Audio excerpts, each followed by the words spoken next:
Hello, I'm Aaliyah Sawyer, and schizophrenia is a mental disorder that has affected people in my family.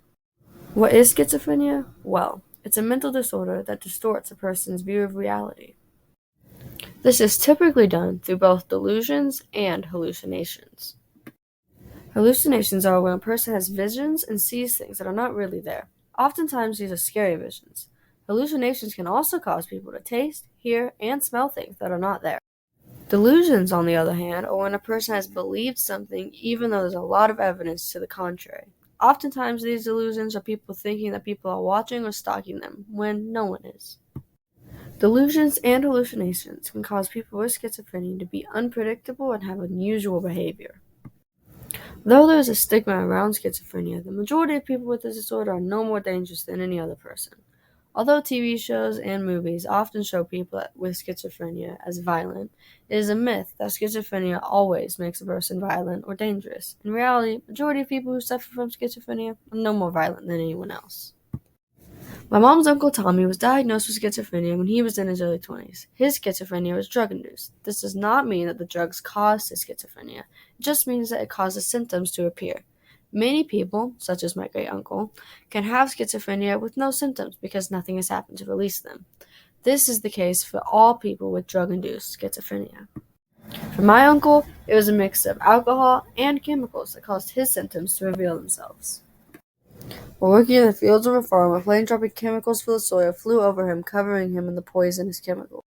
He began to have delusions and hallucinations. His wife sent him to a mental hospital, but they said he wasn't bad enough to be admitted. However, he began to think that his wife was going to kill him, so he threatened her. This caused his wife and his children to leave him. He was left alone. Tommy later moved in with his parents and was sent to a mental hospital 2 more times until they finally admitted him. His delusions caused his wife and kids to leave him, and his hallucinations caused him to be crippled by fear for hours or days. This disorder ruined his once fruitful life and caused him to never be able to work or live a normal life again.